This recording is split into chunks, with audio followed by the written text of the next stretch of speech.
മനുഷ്യനല്ല. ഞാൻ പറഞ്ഞു വയറ്റിൽ കടന്നിട്ട് ഉമ്മാനെ ശുശ്രൂഷിച്ച ഡോക്ടറാ. വയറ്റിൽ കടന്നിട്ട് ഉമ്മാനെ ശുശ്രൂഷിച്ച ഡോക്ടറാ. പുറത്തേക്ക് കടന്നു വന്നതിന് ശേഷം എല്ലാവർക്കും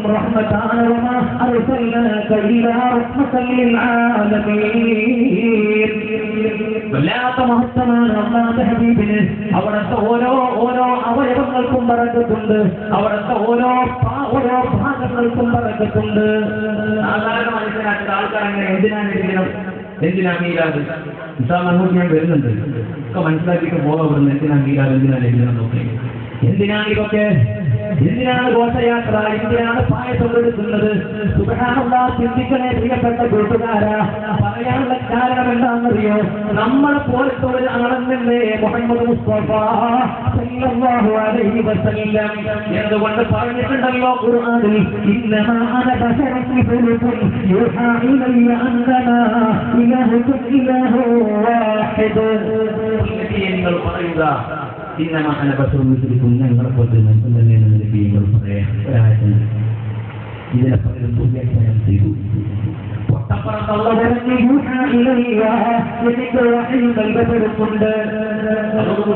അതോടുകൂടി കഴിഞ്ഞില്ലേ കഥ. ഞാൻ മനുഷ്യനാണ്, പക്ഷെ നിങ്ങളെപ്പോലത്തെ മനുഷ്യനാണ് വിചാരിക്കരുത്. മനുഷ്യനാന്ന് പറഞ്ഞാൽ എന്താ? നിങ്ങളെപ്പോലെ ഞാൻ തിന്നുന്നുണ്ട്, കുടിക്കുന്നുണ്ട്, എനിക്ക് ഭാര്യമാരുണ്ട്, മക്കളുണ്ട്, ഒക്കെ ഉണ്ട്. നിങ്ങളെ പോലത്തെ സാധാരണ മനുഷ്യരല്ല. എനിക്ക് വഹയി ലഭിക്കുന്നുണ്ട്. മുഹമ്മദുർ റസൂലുള്ളാഹ്. എത്ര തവണയാണ് ജിബ്രീൽ വന്നത് ആലോചിച്ചത്? ആരാ ജിബ്രീൽ? മലക്കാ. കടന്നു വന്നു, ജിബ്രീലിനെ നേരെ കണ്ടു, നേരിട്ട് കണ്ട് സംസാരിച്ചു, വഹയിന്റെ കൈമാറ്റമുണ്ടായി. വല്ലാത്ത ബന്ധമാണ് ജിബ്രീലും അല്ലാഹുവിന്റെ ഹബീബും സല്ലല്ലാഹു അലൈഹി വസല്ലം. സഹാബത്തിന്റെ കൂട്ടത്തിൽ ഇരിക്കുന്ന സമയത്ത് നബി തങ്ങളുടെ അടുക്കലേക്ക് ജിബ്രീൽ വരികയായിരുന്നു, വഹയി വഹിച്ചു അല്ലേ? ജിബ്രീലിനെ കേൾക്കാൻ കഴിഞ്ഞു, ജിബ്രീലിനെ കാണാൻ കഴിഞ്ഞു, ജിബ്രീലിനെ അനുഭവിക്കാൻ കഴിഞ്ഞു അലൈഹിസ്സലാം. സാധാരണ മനുഷ്യനാണോ? അവിടുത്തെ തലമുടിക്ക് പ്രത്യേകതയുണ്ട്. അല്ലാഹുവിന്റെ ഹബീബിന്റെ കേശത്തിന് പ്രത്യേകതയുണ്ട്. അല്ലാഹുവിന്റെ ഹബീബിന്റെ കേശത്തെ എതിർക്കാൻ പാടില്ല, അതിനെ വിമർശിക്കാൻ പാടില്ല, അതിനെ കുറ്റം പറയാൻ പാടില്ല, അതിന് ബറക്കത്തില്ല എന്ന് പറയാൻ പാടില്ല. ആരാണ് പഠിപ്പിച്ചത്? സ്വഹാബത്ത് പഠിപ്പിച്ചു. ഹജ്ജ് കഴിഞ്ഞിട്ട് തലമുണ്ടനം നടത്തിയപ്പോൾ സ്വഹാബത്ത് മുഴുവനും ക്യൂ നിൽക്കുകയാണ് അല്ലാഹുവിന്റെ ഹബീബിന്റെ മുടി ലഭിക്കാൻ. മുടി ലഭിക്കാൻ കാത്തു നിൽക്കുക. കിട്ടിയവർ സന്തോഷം കൊണ്ട് തുള്ളിക്കാടുക, കിട്ടിയവർ പോയിട്ട് വളരെ ഭദ്രമായ പാത്രത്തിൽ നിന്ന് അത് തലമുറകളായി കൈമാറ്റം വന്നു. ഇന്ന് പല സ്ഥലങ്ങളിലുണ്ട് അല്ലാഹുവിന്റെ ഹബീബിന്റെ കേശം പല സ്ഥലങ്ങളിൽ നിന്ന് സൂക്ഷിക്കപ്പെട്ടിട്ടുണ്ട്. തനത് മുഖേന സ്ഥിരപ്പെട്ട കേശങ്ങൾ ലോകത്തിന്റെ വിവിധ സ്ഥലങ്ങളിലുണ്ട്. ഞാൻ പറഞ്ഞു വരുന്നത് ആ ഹബീബിന്റെ മുടിക്ക് പ്രത്യേകതയുണ്ട്. ഒറ്റ സംഭവം ഞാൻ പറയട്ടെ. സയ്യിദുനാ ഖാലിദ് ഇബ്നുൽ വലീദ് റളിയല്ലാഹു അൻഹു, ഖാലിദ് ഇബ്നുൽ വലീദ് റളിയല്ലാഹു തആല അൻഹുവിന്റെ നേതൃത്വത്തിൽ ഒരു യുദ്ധം നടന്നു. ആ യുദ്ധത്തിൽ മുസ്ലിമീങ്ങൾ വിജയിച്ചപ്പോ മദീനയിലേക്ക് ആഹ്ലാദ പ്രകടനം നടത്തിക്കൊണ്ട് പോവാൻ വേണ്ടി സ്വഹാബത്ത് തീരുമാനിച്ചിട്ട് ഖാലിദ് റളിയല്ലാഹു അൻഹുവിനോട് കമാൻഡറായ, ലീഡറായ, അമീറായ ഖാലിദിനോട് പറഞ്ഞു, നമുക്ക് വേഗം പുറപ്പെടുകയല്ലേ, നമുക്ക് ആഹ്ലാദ പ്രകടനം നടത്തിയിട്ട് പോവല്ലേ എന്ന് ചോദിച്ചപ്പോൾ ഖാലിദ് പറഞ്ഞു, എനിക്ക് പോരാനായിട്ടില്ല, കുറച്ച് കഴിയണം, ഞാൻ ഇപ്പൊ വരാമെന്ന് പറഞ്ഞിട്ട് പോയി. എങ്ങോട്ടാ പോയത്? യുദ്ധം നടന്ന രണാങ്കണത്തിലേക്ക്. യുദ്ധം നടന്ന രണാങ്കണത്തിലേക്ക് ചെന്നു. അദ്ദേഹം ഇങ്ങനെ ഇതുപോലെ മണലുള്ള ആ മരുഭൂമിയിൽ ഇങ്ങനെ എന്തോ ഇങ്ങനെ തെരഞ്ഞു നടക്കുകയാണ്, എന്തോ ഇങ്ങനെ തെരഞ്ഞ് അന്വേഷിച്ച് നടക്കുകയാണ്. സ്വഹാബത്ത് വന്നിട്ട് ചോദിച്ചു, ഖാലിദേ, നേരം വൈകല്ലേ, നമുക്ക് മദീനത്തേക്ക് പോകണ്ടേ, എന്താ നിങ്ങൾ ഈ തെരയുന്നത് മണ്ണിൽ, എന്താണ് മണലിൽ നിങ്ങൾ അന്വേഷിക്കുന്നത്? ഖാലിദ് പറഞ്ഞു, ഇതിന്റെ കാര്യമായ ഒരു സംഗതി വീണ് പോയിട്ടുണ്ട്, കാര്യമായ ഒരു വസ്തു വീണ് പോയിട്ടുണ്ട്, അത് ഞാൻ അന്വേഷിക്കുകയാണെന്ന് പറഞ്ഞു. സഹാബത്ത് തിരയാണ്, എല്ലാവരും കൂടെ തിരയാണ്. മണൽ വാങ്ങിയിട്ട് മണ്ണ് ഒഴിവാക്കിയിട്ട് തിരയാൻ കൂടി. അങ്ങനെ അവസാനം കിട്ടി. എന്താ കിട്ടിയെന്നറിയോ? ഒരു കീറക്കുട്ടി. കൊപ്പി കിട്ടിയപ്പോ മറ്റുള്ള സഹാബികളോടെ പറയാൻ തുടങ്ങി, ഇതിന് വേണ്ടിയിട്ട് അത്ര നേരം ഞങ്ങളിവിടെ കയറില്ലാതെ കിട്ടിയത് ഈ ഒരു കീറക്കൊപ്പിക്ക് വേണ്ടിയിട്ട്. ഖാലിദ് റളിയല്ലാഹു അൻഹു ആ തൊപ്പിയെ എടുത്തിട്ട് അതിങ്ങനെ തുടുതുരാ തുമ്പ ചുംബനം അർപ്പിക്കുകയാണ്. എടുത്തിട്ട് ഇങ്ങനെ മുത്തം കൊടുക്കുന്നു. കണ്ണിൽ നിന്ന് കണ്ണുനേറ് കണങ്ങൾ കാലിട്ട് ഒഴുകുന്നു. സ്വഭാവത്തിന് അത്ഭുതമായി എന്തിനാണ് കാലില് ആ കൂറത്തെത്തി നിങ്ങൾ മുത്തം കൊടുക്കുന്നത്, ചുംബനം കൊടുക്കുന്നത്? അല്ലാഹുവിന്റെ ഹബീബ് പറഞ്ഞു, സഹാബാ, ഇത് നിങ്ങളുടെ കണ്ണിൽ കൂറത്തെത്തിയാണ്. പക്ഷേ എന്റെ ഹബീബായ കരളിന്റെ കാതലായ മുഹമ്മദുർ റസൂലുള്ളാഹി സ്വല്ലല്ലാഹു അലൈഹി വസല്ലമ തങ്ങളുടെ പവിത്രമായ ശിരസ്സിലെ ഒരു രോമം ഈ തൊപ്പി ഞാൻ തുന്നി പിടിപ്പിച്ചിട്ടുണ്ട്. ഈ തൊപ്പി ധരിച്ചുകൊണ്ട് ഞാൻ ഏത് യുദ്ധത്തിന് പോയാലും ആ യുദ്ധത്തിൽ ഞാൻ വിജയിക്കാറുണ്ട്. ഇതില്ലാതെ ഞാൻ മദീനത്തേക്ക് വരില്ലായിരുന്നു. അല്ലാഹുവിന്റെ ഹബീബിന്റെ തിരുവേഷം തുന്നി പിടിപ്പിക്കപ്പെട്ട തൊപ്പിയാണെന്ന് പറഞ്ഞുകൊണ്ട് ആ തൊപ്പിക്ക് തുരുതുരാ മുത്തം കൊടുക്കുന്നു സയ്യിദുനാ ഖാലിദ് ബിൻ വലീദ് റളിയല്ലാഹു അൻഹു. അപ്പോൾ ആരാണ് മുഹമ്മദ് നബി? സാധാരണ മനുഷ്യനാണോ എന്ന് പറയും സല്ലല്ലാഹു അലൈഹി വസല്ലം? അല്ല. അവിടുത്തെ കണ്ണിന് പ്രത്യേകതയുണ്ട്. അവിടുത്തെ കണ്ണിന് പ്രത്യേകത ഉണ്ട്. നിസ്കരിക്കാൻ നിന്നാലേ നിമിത്തങ്ങൾ സല്ലല്ലാഹു അലൈഹി വസല്ലം നിസ്കരിക്കാൻ നിന്നാൽ ഇമാമായിട്ട് നിന്ന് കഴിഞ്ഞാൽ നമ്മുടെ ഇമാമുമാരൊക്കെ ആണെങ്കിൽ ബേക്കിലേക്ക് ഒന്നും നോക്കില്ലേ, കുറച്ചൊക്കെ ശരിയായിട്ടുണ്ടോ അങ്ങോട്ടും ഇങ്ങോട്ടൊക്കെ നോക്കും. അള്ളാഹിന്റെ ഹബീബ് പിന്നിലേക്ക് ഒന്നും തിരിഞ്ഞു നോക്കില്ല. ഇമാമായി നിൽക്കുന്ന സമയത്ത് തക്ബീർ ചൊല്ലുന്നതിന് മുമ്പ് എന്താ ആ സവാദ് എന്താ കുറച്ച് ബേക്കോട്ട് കയറി നിൽക്കുന്ന ഒന്ന് അറിഞ്ഞു നിൽക്കൂ. എന്താ കാരണം? അള്ളാഹിന്റെ ഹബീബിന്റെ മുഅ്ജിസത്താണ്. എന്താ മുഅ്ജിസത്ത്? മുമ്പിലേക്ക് കാണാൻ കഴിയുന്നത് പോലെ പിന്നിലേക്ക് കൊണ്ടിരിക്കുന്ന നിഷേധിച്ചിട്ട് കാര്യമില്ല. ഇതൊക്കെ ചരിത്ര യാഥാർത്ഥ്യമാണ്. മുമ്പിലേക്ക് കാണുന്നത് പോലെ പിന്നിലേക്കും കാണാൻ കഴിയുന്നു മുഹമ്മദുർ റസൂലുള്ളാഹ്. എന്തുകൊണ്ടാ കണ്ണ് നമ്മുടെ കണ്ണ് പോലെയല്ല, സാധാരണ കണ്ണല്ല. അല്ലാഹുവിനെ നേരിട്ട് കണ്ട കണ്ണാ. അല്ലാഹുവിനെ നേരിട്ട് കണ്ട കണ്ട മെഹറാജിന്റെ രാവിൽ അല്ലാഹുവിന്റെ ഏതാനാകാശത്തിന്റെ അപ്പുറത്തേക്കും യാത്ര ചെയ്തിട്ട് അല്ലാഹുവിനെ നേരിട്ട് കണ്ട് ആദ്യമുഖ സംഭാഷണം നടത്തിയിട്ട് തിരിച്ചു വന്നില്ലേ? ജീവിതകാലത്ത് സ്വർഗം കണ്ടില്ലേ, നരകം കണ്ടില്ലേ, ഒരുപാട് അത്ഭുതങ്ങൾ കണ്ടില്ലേ? മുഹമ്മദുർ റസൂലുള്ളാഹ് സാധാരണ കണ്ണല്ല, സാധാരണ മനുഷ്യനല്ല. അവിടുത്തെ മൂക്ക് സാധാരണ മൂക്കല്ല. നിങ്ങൾ പലപ്പോഴും പറയാറുണ്ട്, എനിക്ക് സ്വർഗത്തിന്റെ സ്മരിൽ വരുന്നുണ്ട്, എനിക്ക് സ്വർഗത്തിന്റെ സുഗന്ധം അടിപ്പിരിയുന്നുണ്ട്. അവിടുത്തെ നാശാദ്വാരങ്ങൾക്ക് പ്രത്യേകതയുണ്ട്, അവിടുത്തെ നാവിന് പ്രത്യേകതയുണ്ട്, അവിടുത്തെ തുപ്പുനീരിന് പ്രത്യേകതയുണ്ട്. ഞാൻ വേറൊന്നും പറയുന്നില്ല. ഇന്ന് നമ്മുടെ ഹബീബിന്റെ മധുർ മാത്രമാണ് പറയുന്നത്. പിള്ളേരൊന്നല്ലേ മധുർ മാത്രമേ. സിദ്ദീഖുകളും അല്ലാഹുവിന്റെ ഹബീബും സല്ലല്ലാഹു അലൈഹി വസല്ലം സത്തുക്കളെ പോയിട്ട് ഗുഹയിൽ ഒളിച്ചത് നിങ്ങൾക്കറിയാം. ഗുഹയിൽ കയറി അല്ലാഹുവിന്റെ ഹബീബിന്റെ മടിയിൽ അല്ലാഹുവിന്റെ ഹബീബ് സല്ലല്ലാഹു അലൈഹി വസല്ലം മാത്രങ്ങൾ സിദ്ദീഖുകളുടെ മടിയിൽ കലവിച്ച് കിടക്കുകയാണ്. സിദ്ദീഖുകൾ തലയിണയായി തന്റെ മടി ഒതുക്കി കൊടുത്തു അല്ലാഹുവിന്റെ ഹബീബിന് ഉറങ്ങാൻ വേണ്ടി. കുറച്ച് കഴിഞ്ഞപ്പോ ഗുഹന്റെ ഉള്ളിലല്ലേ ഇരിക്കുന്നത്, സത്തുക്കളെ പൊരുത്തിരിക്കാൻ ഗുഹന്റെ ഉള്ളിലായിരിക്കുന്നത്. ഒരു പാമ്പ് വന്നിട്ട് കടിച്ചു പൂവക്കുന്നു. കലശനായ വേദന, അസത്യമായ വേദന. കാലനക്കിയില്ല. കാലനക്കിയാൽ ഹബീബിന്റെ ഉറക്കം നഷ്ടപ്പെടുമോ എന്ന് പേടിച്ചു. കാലനക്കാതെ ആ വേദന കടിച്ചുകൊണ്ടിരുന്നു. കുറച്ച് കഴിഞ്ഞപ്പോൾ വേദന സഹിക്കാൻ കഴിയാത്ത കാരണത്താൽ കണ്ണുകൾ നിറഞ്ഞു. കണ്ണ് നിറഞ്ഞിട്ട് കണ്ണുനീർ കണങ്ങൾ താൻ അറിയാതെ കവിളിലൂടെ ഒഴുകി അവസാനം മടിയിൽ കിടക്കുന്ന മുഹമ്മദ് റസൂലുള്ളാഹി സ്വല്ലല്ലാഹു അലൈഹി വസല്ലം തങ്ങളുടെ മുഖത്തേക്ക് വീണപ്പോൾ ഞെട്ടിപ്പുണർന്നു. നോക്കിയപ്പോ സിദ്ദീഖുകൾ ഇന്നത്തെ കരയാണ്. ചോദിച്ചു, എന്തിനാ കരയാണ്? അള്ളാഹിന്റെ ഹബീബിനോട് മാപ്പ് ചോദിക്കണം. നബി എന്നോട് പൊരുത്തപ്പെടണം. ഒരു പാമ്പ് കഴിച്ചു, വേദന അസത്യമായിരുന്നു, ഉറക്കം ചൊല്ലിപ്പെടുത്തണമെന്ന് വിചാരിച്ചു. അറിയാതെ കണ്ണുനീർത്തിൽ വീണുപോയതാണ്, മാസമാക്കണം എന്ന് പറഞ്ഞു. അള്ളാഹിന്റെ ഹബീബ് എവിടെയാണ് പാമ്പ് കഴിച്ചത് ഞാനൊന്ന് നോക്കട്ടെ. സിദ്ദീഖുകൾ വീട്ടിൽ കാണിച്ചു കൊടുത്തു. ലഭിതങ്ങൾ ചെയ്ത പണിയെന്താ?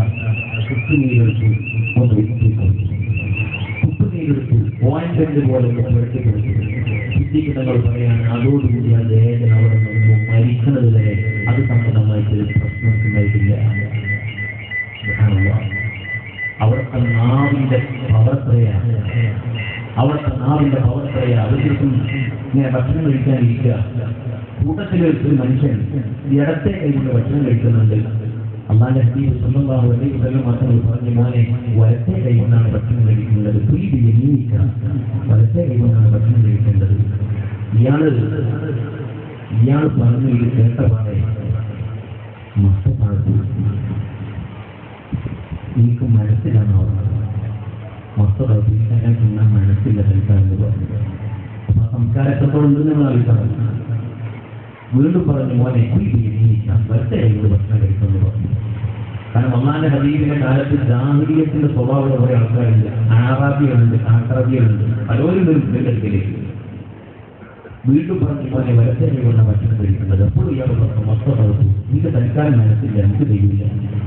വീണ്ടും ഇതേ വാക്ക് പറഞ്ഞ അള്ളാന്റെ ഹബീബ് പറഞ്ഞു, എന്നാൽ ലസ്തക്കാലത്ത എനിക്ക് തൽക്കാലം കഴിയുമെങ്കിൽ നിനക്ക് മനസ്സില്ലെങ്കിൽ, നിനക്ക് വലത്തെ കൈ കൊണ്ട് തിന്നാൻ കഴിയുമെങ്കിൽ ഇനി വലത്തെ കൈ കൊണ്ട് തിന്നാൻ നിനക്ക് തൽക്കാലം കഴിയണ്ട എന്ന ഒറ്റ വാക്കേ പറഞ്ഞുള്ളൂ. ചരിത്രം രേഖപ്പെടുത്തുന്നു. പിന്നീട് ഈ മനുഷ്യന്റെ വലത്തെ കൈ വാനിലേക്ക് അടുപ്പിക്കാൻ കഴിയത്തില്ല, മരിക്കത്തില്ല, മരണം വരെ ഈ കൈ ഇങ്ങോട്ട് അടുത്തില്ല. ആരാണ്? മുഹമ്മദ് റസൂലുള്ളാഹി സ്വല്ലല്ലാഹു അലൈഹി വസല്ലം. ഇന്നയോ നിബിതങ്ങളെ പറ്റി വർണ്ണിക്കാൻ നമുക്ക് പറഞ്ഞ് അവസാനിപ്പിക്കാൻ കഴിയില്ല. മഹാനായ മൂസ തങ്ങൾ ഒറ്റ വാക്കുകൾ പറഞ്ഞിരിക്കുന്നു.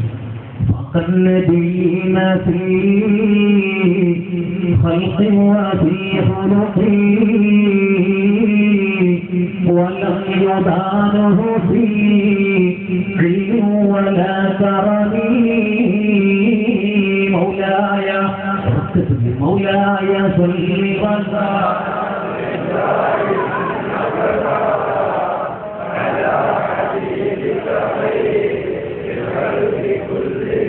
يا ربي بالمصطفى بلغ مقاصدنا واغفر لنا ما مضى يا واسع الكرم مولاي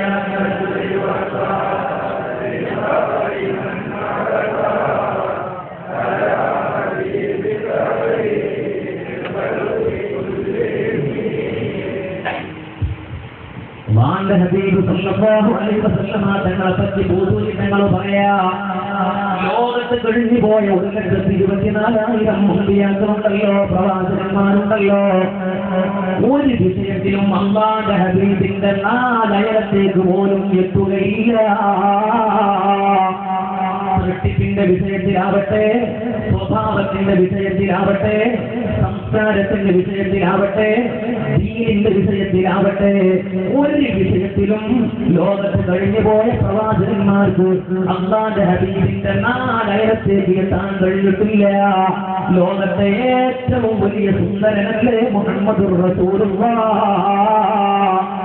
എന്റെ പ്രിയപ്പെട്ട ചെറുപ്പക്കാരാ, എന്റെ പ്രിയപ്പെട്ട സഹോദരി, സൗന്ദര്യത്തിന്റെ പേരിൽ, തൊലിവെളുപ്പിന്റെ പേരിൽ, നേരിയാകിന്റെ പേരിൽ അഹങ്കരിക്കുന്നവരല്ലേ ഞാനും നിങ്ങളും. എന്നാൽ ചിന്തിച്ചു നോക്കണേ, അല്ലാഹുവിന്റെ ഹബീബ് എത്ര വലിയ സുന്ദരനാ. അല്ലാഹു സുബ്ഹാനഹു വ തആല ഈ ഭൂമിയിലേക്ക്, ഈ ഭൂമിയിൽ പകുത്തു വെച്ചിട്ടുള്ള, ഡിവൈഡ് ചെയ്തിട്ടുള്ള മുഴുവൻ സൗന്ദര്യമുണ്ടല്ലോ, അതിന്റെ നേർ പകുതിയും അല്ലാഹു കൊടുത്തിരിക്കുന്നത് നമ്മുടെ നേതാവിനാ. وجهك والله حجتنا يوم يأتي الناس بالحجج صل رب العالمين على سيد الكونين والسرد إن بيتا أنت ساكنه ليس محتاجا إلى السرد صل رب العالمين على سيد الكونين والسرد. നബിയേ, അങ്ങൊരു വീട്ടിൽ താമസിച്ചാൽ അവിടെ വിളക്കിന്റെ ആവശ്യമില്ല, അവിടെ ട്യൂബിന്റെ ആവശ്യമില്ല, അവിടെ മെഴുകുതിരിയുടെ ആവശ്യമില്ല. ഇതാരാണ് പറഞ്ഞത്? അവിടുത്തെ സഹാബത്ത് പറയുകയാണ്, അവിടുത്തെ ഭാര്യമാര് പറയുകയാ. സൗന്ദര്യം എന്ന് പറഞ്ഞാൽ ആരെയും വശീകരിക്കുന്ന സൗന്ദര്യമാ, ആരെയും ആകർഷിക്കുന്ന സൗന്ദര്യമാ. അല്ലാഹുവിന്റെ ഹബീബിന്റെ കാലഘട്ടത്തിൽ അല്ലാഹുവിന്റെ ഹബീബിനെ ഭർത്താവായി ലഭിക്കണമെന്ന് ആഗ്രഹിക്കാത്ത ഒരു പെണ്ണും കഴിഞ്ഞു പോയിട്ടില്ല. ആ ഹബീബിനെ കാണാനും തൊടാനും അനുഭവിക്കാനും ആസ്വദിക്കാനും 11 സഹോദരിമാർക്കാണ് അല്ലാഹു ഭാഗ്യം കൊടുത്തത്. ആയിഷത്തും ഹഫ്സത്തും സൗദാ സുഫിയ്യത്തും മൈമൂനത്തും റംല ഹിന്ദും സൈനബും ജുവൈരിയ ലിൽമുഅ്മിനീന ഉമ്മഹാത്തും മർവിയ. 11 സഹോദരിമാർക്കല്ലേ അല്ലാഹു ആ സൗഭാഗ്യം കൊടുത്തത്. വല്ലാത്ത സൗന്ദര്യമാണ്. ആയിഷ റളിയല്ലാഹു അൻഹ പറയുന്ന പ്രകാശത്തെ പറ്റി ആയിഷ പറയാണ്, ഞാൻ ഒരു ദിവസം വൈകുന്നേര സമയത്ത് റൂമിലാകെ ഇരുട്ടാണ്. വൈകുന്നേര സമയത്ത് ഞാൻ എന്തോ സൂചി കൊണ്ട് തുന്നിക്കൊണ്ടിരിക്കുകയാണ്. സൂചി നൂല് ഉപയോഗിച്ചത്. പെട്ടെന്ന് സൂചി നിലത്ത് വീണു. കുറെ നോക്കി, കണ്ടില്ല. കുറെ തെരഞ്ഞു, റൂമിലാകെ ഞാൻ തപ്പി നോക്കി, കണ്ടില്ല. ഞാനിങ്ങനെ തപ്പിക്കൊണ്ടിരിക്കുന്ന സമയത്തെല്ലാം കടന്നു വരുന്നു എന്റെ ഹബീബ് മുഹമ്മദ് മുസ്തഫ. 14-ാം രാവിന്റെ പൗർണമിയെപ്പോലെ റബീഉൽ അവ്വൽ 12 53-ാമത്തെ വയസ്സിൽ നബി തങ്ങൾ മദീനയിലേക്ക് ഹിജ്റ വന്നപ്പോ റബീഉൽ അവ്വൽ 12-നാണ്. സ്വഹാബത്ത് മുഴുവൻ ചൊല്ലിയില്ലേ, طلع البدر علينا فاغتفت طلع البدر علينا من ثنيات الوداع وجب شكر علينا ما دعا لله داعي يا نبي سلام عليكم.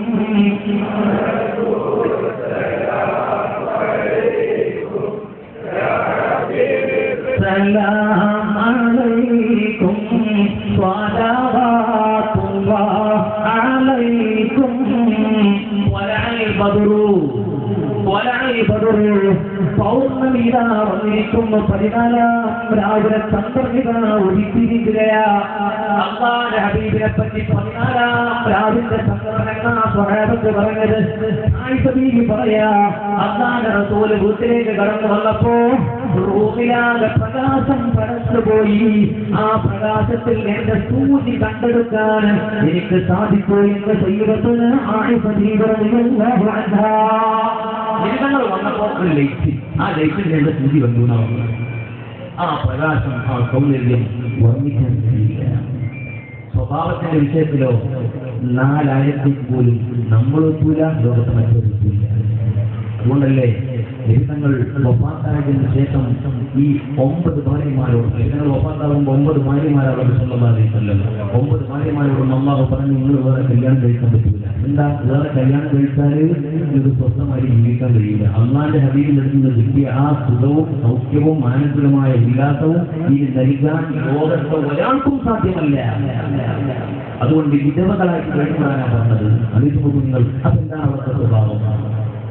എന്താണ് അവിടുത്തെ സ്വഭാവം? ഇന്നക ലഅലാ ഖുലുഖിൻ അദീം. നബിയേ, നിങ്ങൾ വല്ലാത്ത സ്വഭാവത്തിന്റെ ഉടമയാണ്. സപ്താകാശങ്ങൾക്ക് നിന്ന് അല്ലാഹു സുബ്ഹാനഹു വ തആല ആയത്തിറക്കുകയാണ്. നിങ്ങൾ വല്ലാത്ത സ്വഭാവത്തിന്റെ ഉടമയാണ്. എന്തൊരു സ്വഭാവമാണ്! കേട്ടാൽ കരഞ്ഞു പോകും. ഇത്ര സംഭവങ്ങളൊക്കെ കേട്ടാൽ ഇരുന്ന് കരയാൻ മാത്രമുണ്ട്. ഞങ്ങളോട് പറയട്ടെ, ഒരു 1-2 മണിക്കൂർ കൊണ്ട് അല്ലാഹുവിന്റെ ഹബീബിനെ പറഞ്ഞിട്ട് തീർക്കാൻ കഴിയില്ല. നേരത്തെ സൂചിപ്പിക്കപ്പെട്ടതുപോലെ പറഞ്ഞ് അവസാനിപ്പിക്കാൻ നമ്മൾ കാര്യം ചെയ്യണം. നബി തങ്ങളെ പറ്റി മനസ്സിലാക്കാൻ എന്തെല്ലാം സ്രോതസ്സുകളുണ്ടോ അതൊക്കെ ഉപയോഗപ്പെടുത്തുക.